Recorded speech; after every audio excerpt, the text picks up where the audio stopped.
The silence in our house had a texture.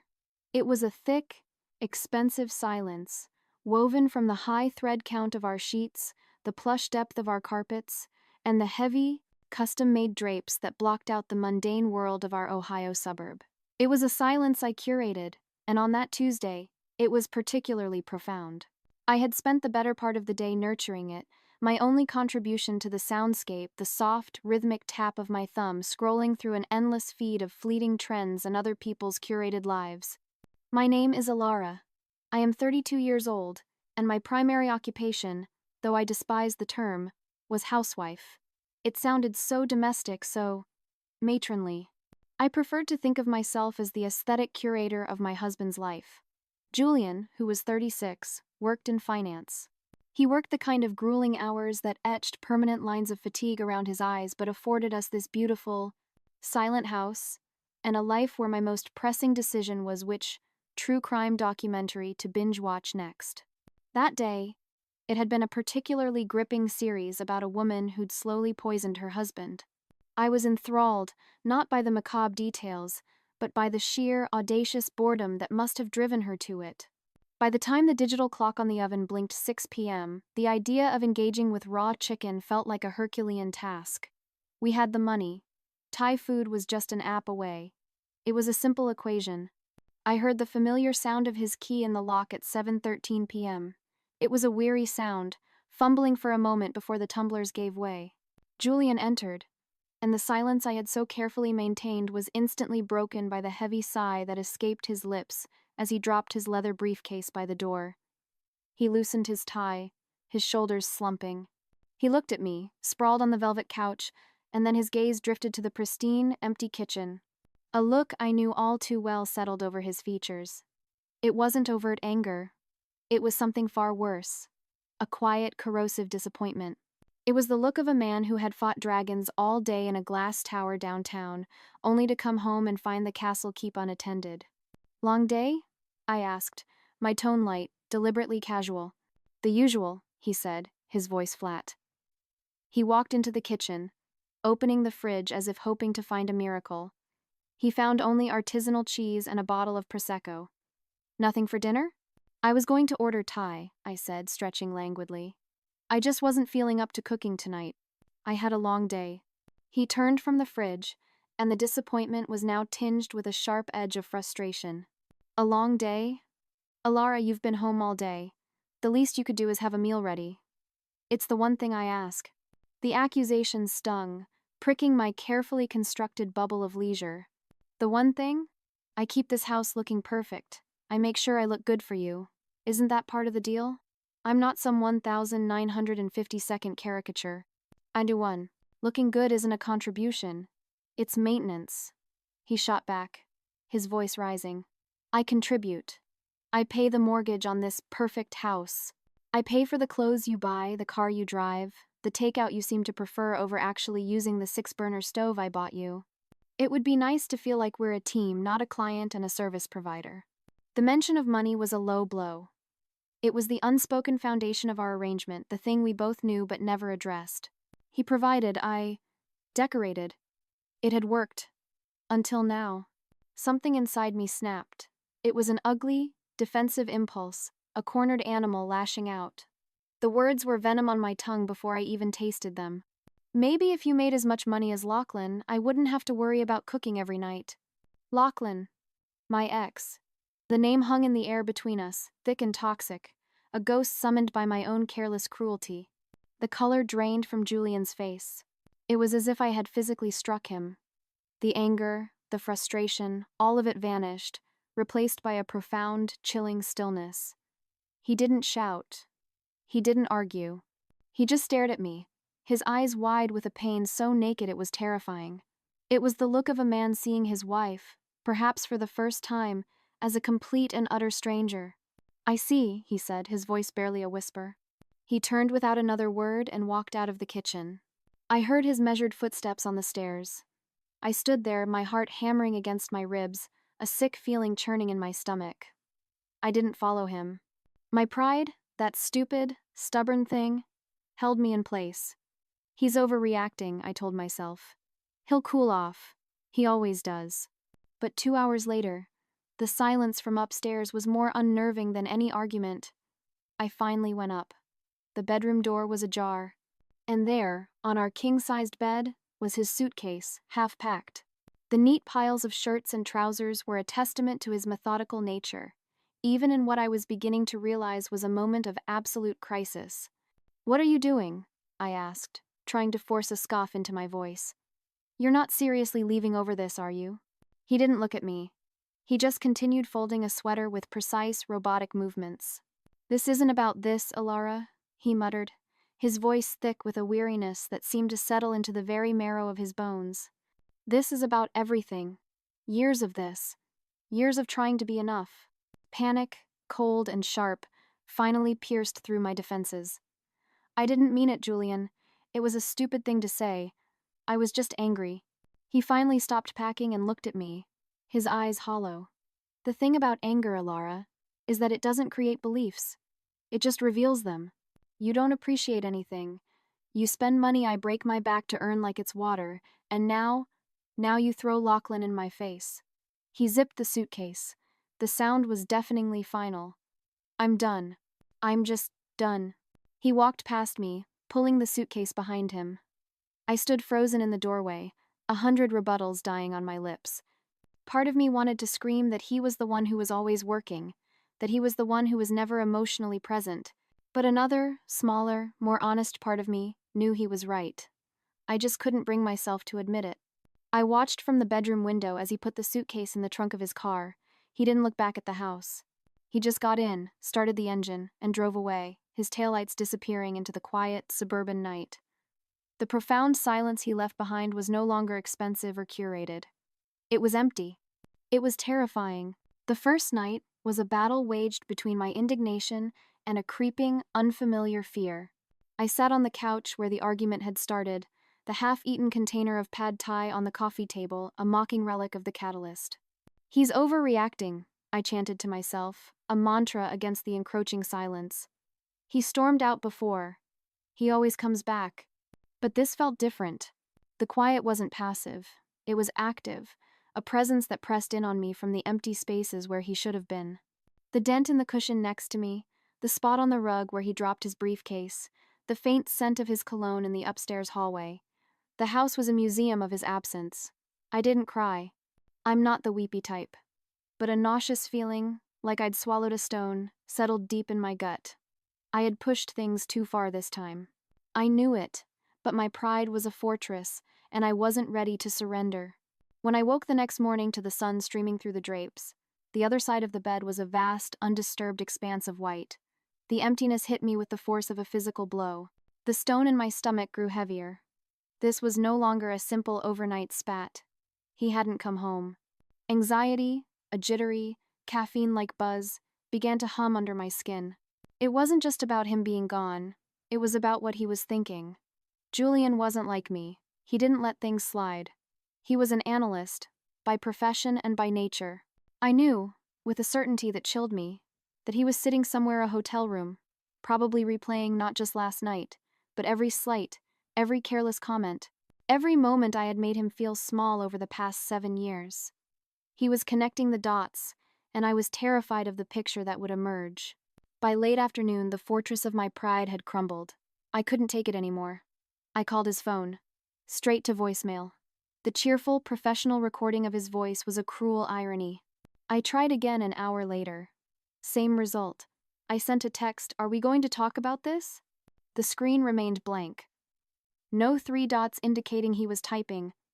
Just my own pathetic question, floating in a sea of blue. I sat staring at my phone, wondering what to do. Another text would seem desperate. Waiting felt like torture. Then, an idea surfaced. A voice note. It was more personal. He would hear my tone, I reasoned. He would know I wasn't trying to fight. He would hear the contrition I was now desperate to convey. I took a deep breath, pressed the record button, and began to speak, trying to infuse my voice with a softness I rarely used. "Julian, can we just talk? I feel like this has gotten blown way out of proportion. I didn't mean what I said about Lachlan. You know I don't like him," I said, stumbling through the words. This is where I should have stopped. But in my panic to erase the comparison, I blundered forward, digging my own grave deeper with every syllable. Honestly, the only reason I ever stayed with him was because he had money. And even then, I couldn't stand him half the time. He was arrogant, selfish, and just an all-around bad person. I didn't say it to hurt you, it just came out wrong. Please come home so we can talk about this. I hit send. And in the instant the message flew through the ether, I realized the catastrophic nature of my mistake. I hadn't defended Julian. I had just confirmed his worst fear, that I evaluated men based on their financial statements. I had intended to show him how little Lachlan meant to me, but what I had actually communicated was that money was, and always had been, a primary motivator in my relationships. Hours passed. The sun set, and the house filled with long, lonely shadows. I jumped every time my phone buzzed, but it was just notifications from shopping apps or social media. I felt sick. Finally, around 9 p.m., the screen lit up with his name. It was a text.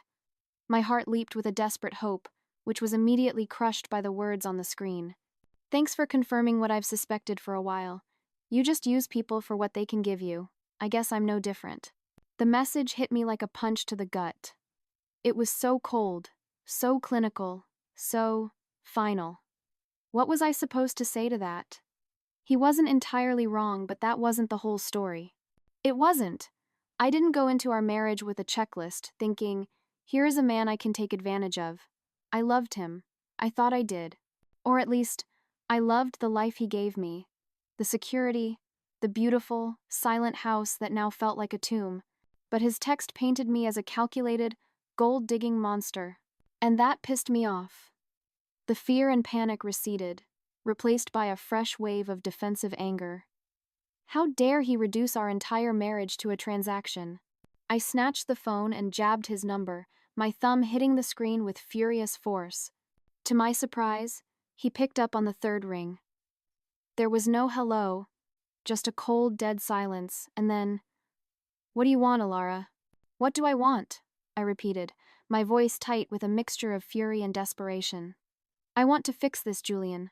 You're twisting everything, making it sound like I don't care about you at all, and that's not true." A beat of silence on the line, then his voice, calm but laced with ice. "Isn't it? You literally just admitted, in your own words, that you used your ex for his money. How am I supposed to know you're not doing the same thing to me?" "Because it's different," I snapped, pacing the length of the living room. "You're nothing like Lachlan. He was a jerk who treated me like garbage. You actually care about me." My voice faltered on the last few words. Did I believe that? Did he? Do I?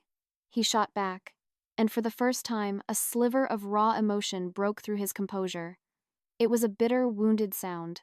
Because right now, from where I'm standing, it feels like all I do is pay the bills and make your life easy while you sit around and complain that I don't make enough. Do you even hear yourself, Alara? Do you have any idea how that feels? I stopped pacing. His words hung in the air, heavy and irrefutable. I didn't know how to respond. A part of me, the defensive, cornered part, wanted to list my contributions, keeping the house pristine, making myself beautiful for him, creating a comfortable life. But a deeper, more honest part of me knew that wasn't what he wanted to hear. He wasn't talking about a clean house, he was talking about a lonely heart. "Julian," I said finally, my voice cracking, the anger draining out of me and leaving a hollow ache. I'm sorry if I've made you feel unappreciated. I didn't mean to, but you can't honestly think I'm only with you for your money." "Can't I?" he said quietly. "Because from where I'm standing, that's exactly how it looks, and if that's the case, then maybe I've been wasting my time here." That stung. It stung more than anything else he had said. I wanted to yell, to tell him he was being unfair, that he was rewriting our history. But as his words echoed in the silent room, a slideshow of my own behavior flickered through my mind. The casual demands for new things, the disinterest in his work struggles, the fundamental assumption that his purpose was to provide for my comfort. The pattern was hard to ignore. Lachlan was rich, so I tolerated his awful personality. Julian was stable and kind, and I had been drawn to the security he offered. But did that mean I didn't love him? The question, which should have had an easy answer, suddenly felt terrifyingly complex. Please don't do this, I whispered, the fight gone from my voice, replaced by a plea. You're blowing this out of proportion. I made a mistake. A terrible mistake. But that doesn't mean I don't love you. There was a long pause on the line. For one fragile, hopeful moment, I thought I had gotten through to him. I thought I heard him take a breath, as if to soften. But then he spoke, and his voice was devoid of all warmth. I need some time to think, Alara. Don't call me again. I'll reach out when I'm ready. And just like that, the line went dead. He had hung up on me. The silence that followed was unbearable. For the next 3 days, my life was a cycle of anger, guilt, and a gnawing anxiety that ate away at my insides. I replayed our conversations endlessly, editing my lines, wishing for a chance to say the right thing. But I couldn't bring myself to break his one rule: don't call me again. Being ignored was a special kind of torture, and the fact that he was the one in control was starting to unravel me. By the 3rd day, I was a wreck. I couldn't eat, I couldn't sleep. I decided to do something I knew was reckless, something born of pure desperation.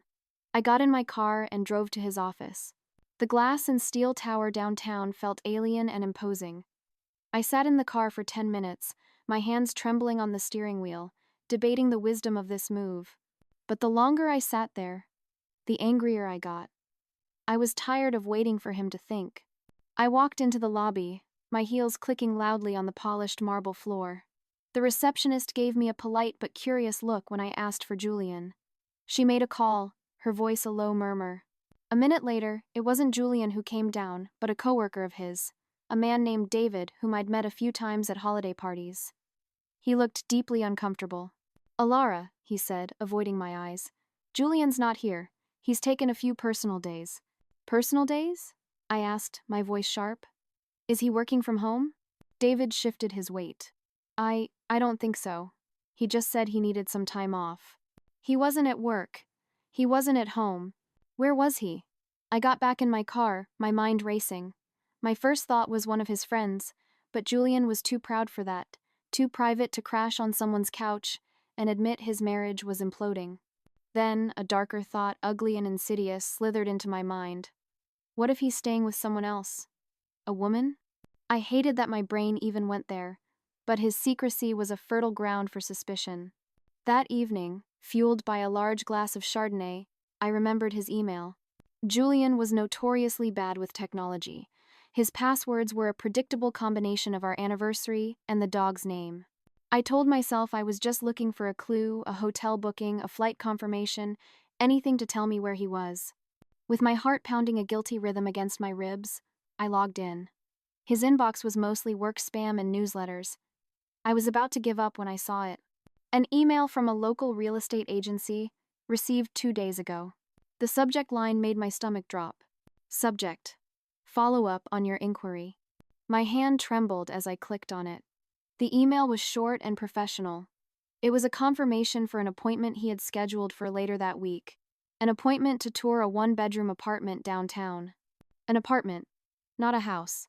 Not something for us, something for him. The screen blurred as the reality crashed down on me. He wasn't just thinking. He wasn't just cooling off. He was making plans.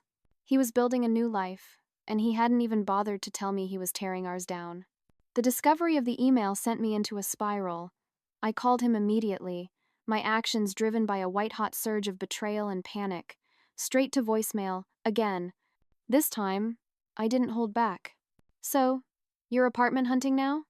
I spat into the phone, my voice dripping with sarcasm and hurt. Is this your big solution, Julian?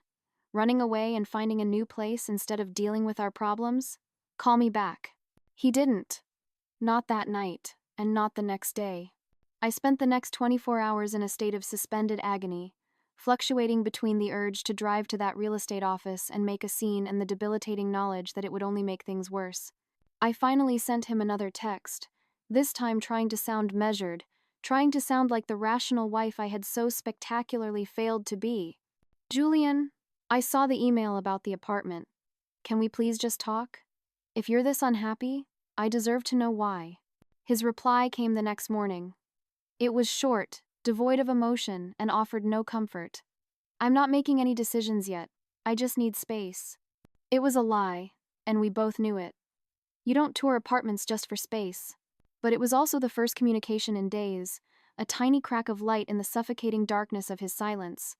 A week later, another text arrived. It was an address for a coffee shop downtown and a time. Meet me there if you want to talk. The choice of venue was a clear power move. Not our home, the shared territory of our marriage, but a neutral public space. It felt clinical, like a business meeting. By the time I arrived, my blood was already simmering. He was there, sitting at a small table in the corner, nursing a black coffee. He looked calm, composed. He wore a crisp button-down shirt, and his hair was perfectly styled. He looked like he hadn't lost a single night's sleep, while I felt like I had aged a decade in a week. The sight of his tranquility infuriated me. I slid into the chair opposite him, not bothering with pleasantries. I crossed my arms over my chest, a weak shield against what was to come. "What's this about you looking at apartments?" I demanded, my voice low and tight. He didn't flinch. He took a slow sip of his coffee before placing the cup back on the saucer with a soft click. "It's exactly what it looks like, Alara," he said, his gaze steady and unwavering. "I'm moving out." For a moment, the ambient noise of the coffee shop, the hiss of the espresso machine, the low chatter of other patrons faded to a dull roar. "You're what?" He leaned back in his chair, a gesture so casual, it was utterly devastating. He looked almost bored. "I've already started the paperwork for the divorce. I've been talking to a lawyer for weeks. I was just getting a few things in place before I told you." The air was sucked from my lungs. Weeks.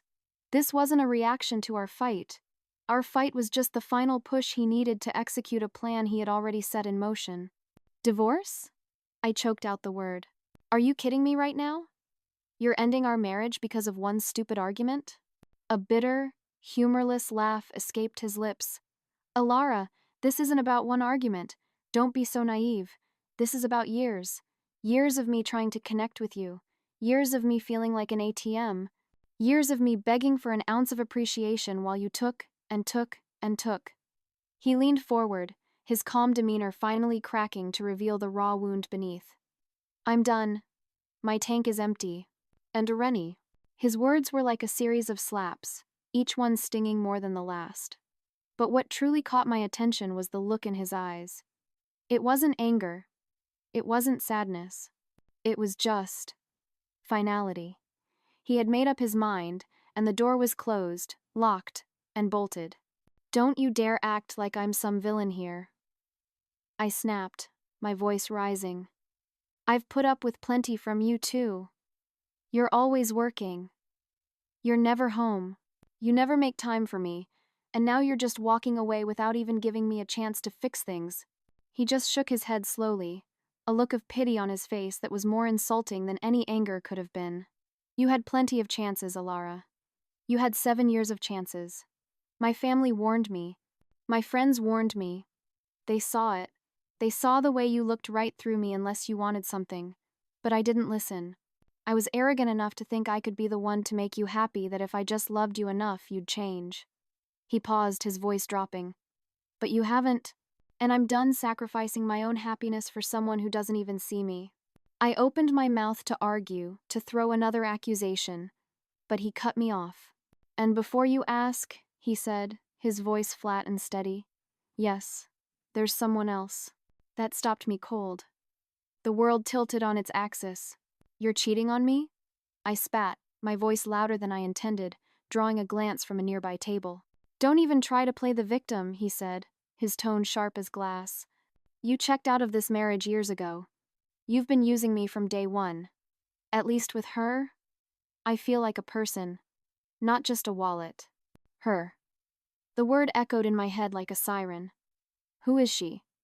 I demanded, my voice trembling with a rage that was born of pure primal shock. "How long has this been going on?" Julian sighed, a deep, weary sound. "Her name is Claire.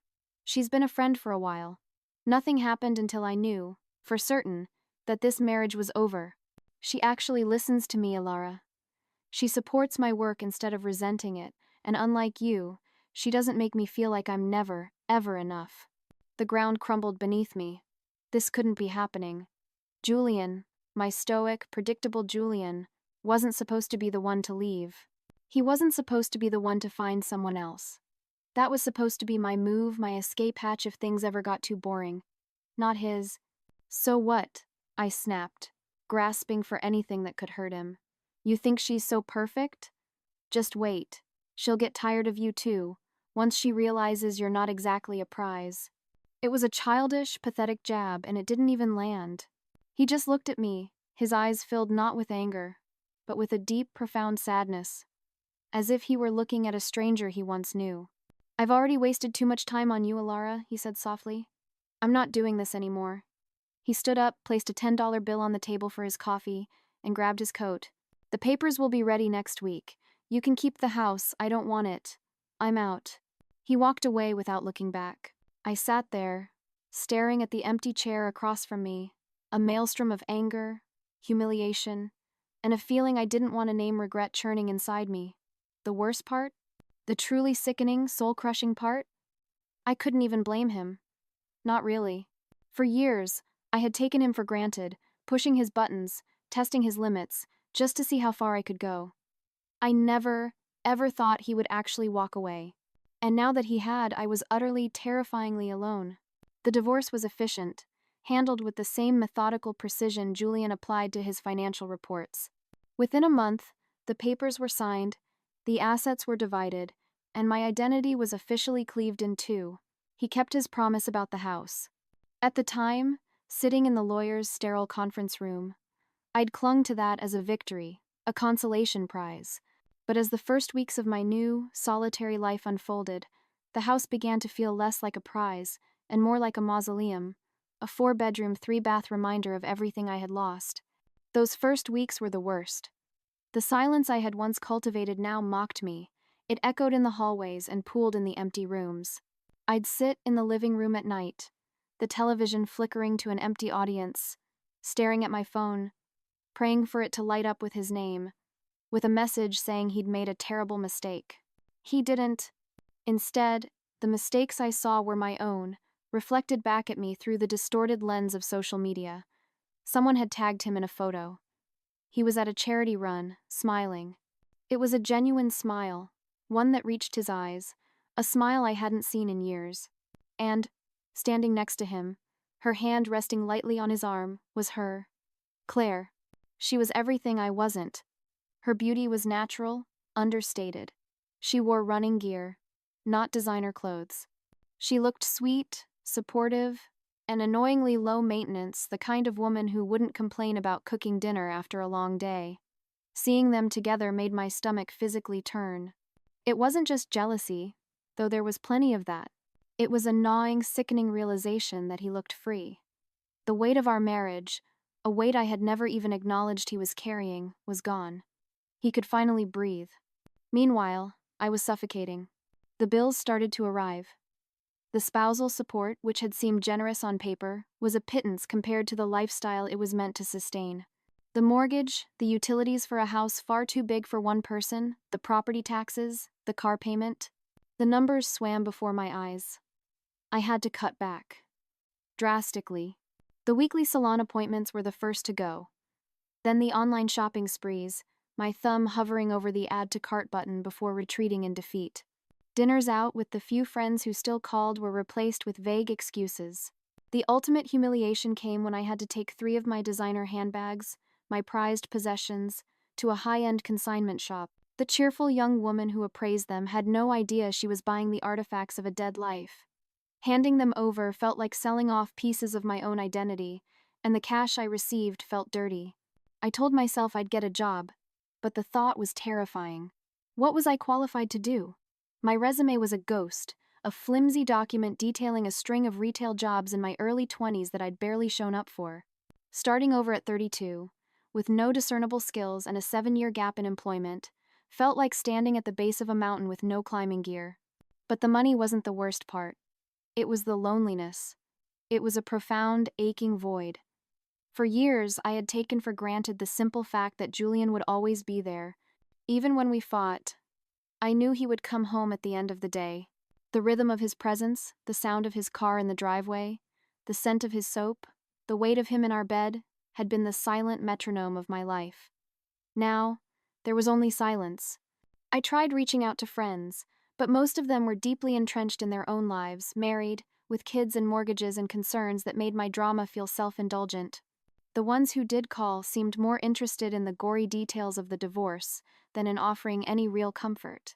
I was gossip, a cautionary tale.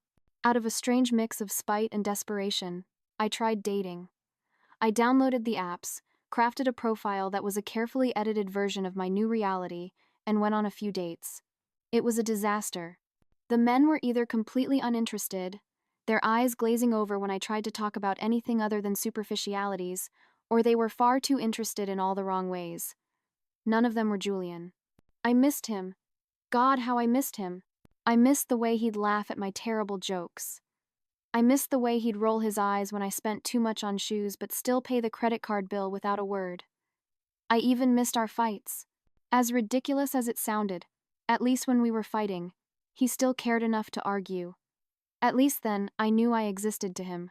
One night, after 2 or maybe 3 glasses of cheap wine that I'd bought instead of my usual Chardonnay, I did the one thing I promised myself I wouldn't. I called him. It went straight to voicemail, of course. His professional greeting, unchanged. This time, I didn't hang up. I left a message, my words slurring slightly. Julian, it's me. I started, my voice small. I don't know why I'm calling. I guess I just wanted to say, I'm sorry. For everything. I know I was awful to you. I know I didn't treat you the way I should have, and I don't blame you for leaving. Tears I didn't know I had in me started to stream down my face. I hope you're happy. I really do. I ended the call, my chest heaving with sobs. He never called back.